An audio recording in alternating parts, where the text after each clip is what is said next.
All right, Jared, how do these coaches now handle the rotations? Kenny Atkinson, his team injury depleted as Mathurin wanted a foul, no whistle. Atkinson has Javonte Green on the floor.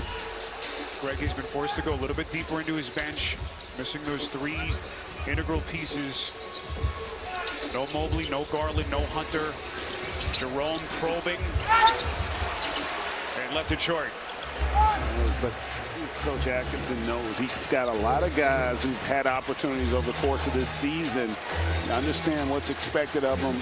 They're confident in their abilities. And having said all of that, there's still a lot of time in this game. The Pacers aren't built to win one-on-one battles, to play ISO basketball. That's not the strength of their team. The strength of their team is their spacing and their ball movement. And the Cavs have been able to negate that with their ball pressure and point of attack defense.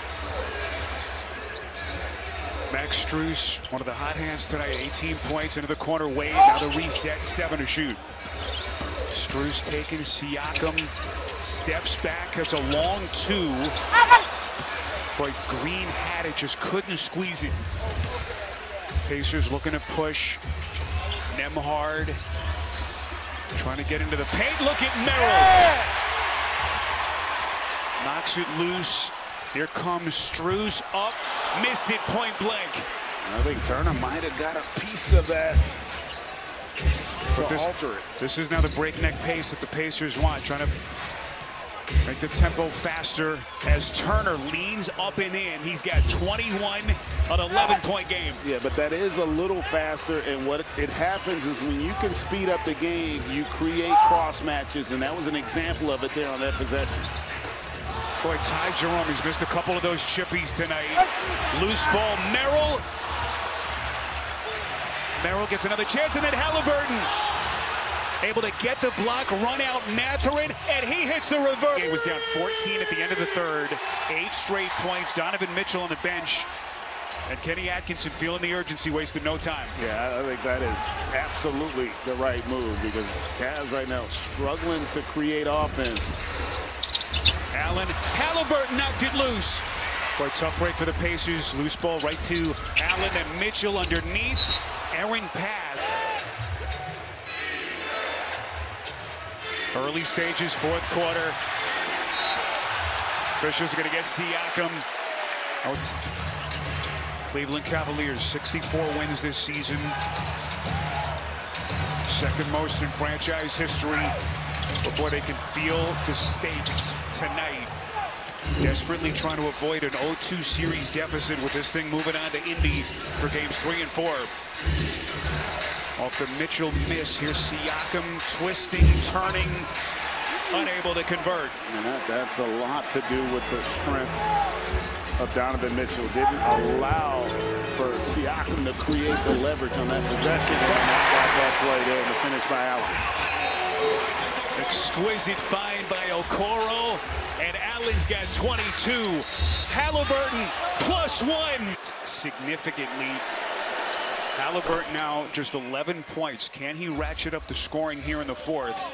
You see him still grimacing in pain as that left wrist taped. Hurt that wrist in the first half off a collision. Mitchell elevates. Back rim, no. Rebound, Halliburton. 8-point game as we hit the 8-minute mark. Turner extending, and Mathurin on a stick back.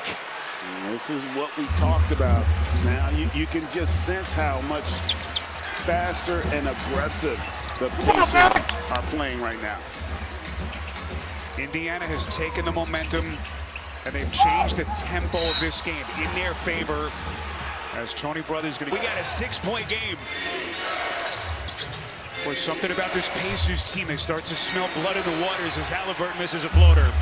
And it's really about style of game. Right now, they're getting back to playing their game. They're dictating the tempo here to start this fourth. Mitchell splits 2 off the bounce, swallowed up, and he is whacked. Practice, Kenny Atkinson talking about game 1, said that he didn't feel like the Pacers were dirty or intentional, but those plays that ultimately hurt DeAndre Hunter and Evan Mobley. We want to make sure our players are available to play in the playoffs. Obviously, he's got 3 key guys that are out right now, 2 of them injured in game 1. And Jared, we all are big fans of Kenny Atkinson. I didn't see it that way. I didn't think that the physicality in that first game was excessive by any means. I just thought that the Cavs, or I should say the Pacers, were just the more physical and aggressive team. Benedict Mathurin has been magnificent off the bench. He's going to be whistled here. And you can see Tony Brothers still. That got the technical. So apparently it was a delay of game, second against Indiana. And both teams have been hit with a technical in that category tonight. Mitchell forcing the issue, and is finally getting his due now as the new coach of the year in the league. The chess match in 7 games. And it builds. That's the thing about the postseason, because you know each other so well. You're not tricking anybody, and because of that knowledge and the knowing of tendencies, it allows the game to get even more physical. And that's why it's so important to control your emotions. They're going to get a hold there on them and make sure they can keep control and not have this thing get out of hand. 13 foul against the Cavs. Indiana is already over the limit. Still 6 and change left in regulation. Nembhard steps back, fires, rims out. Nesmith sneaks in. That cuts it to 6. But keep in mind what Indiana has done as a comeback team. Remember, they were down 20 in the clincher in the previous round against the Bucks. That miraculous win in overtime. Okoro, it slipped a little bit offensively here. 3rd turnover in the quarter by the Cavs. Turner underneath. Strus. Come on. Boy, D'ing up in a tough spot. That was a heck of a rotation there by Strus. Just got Turner outside of his comfort zone just enough to affect the shot.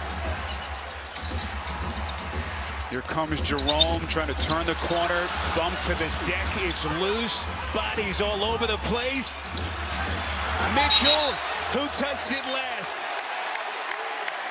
And it belongs to the Cavs. Huge play, because they're saying that the Pacers got possession.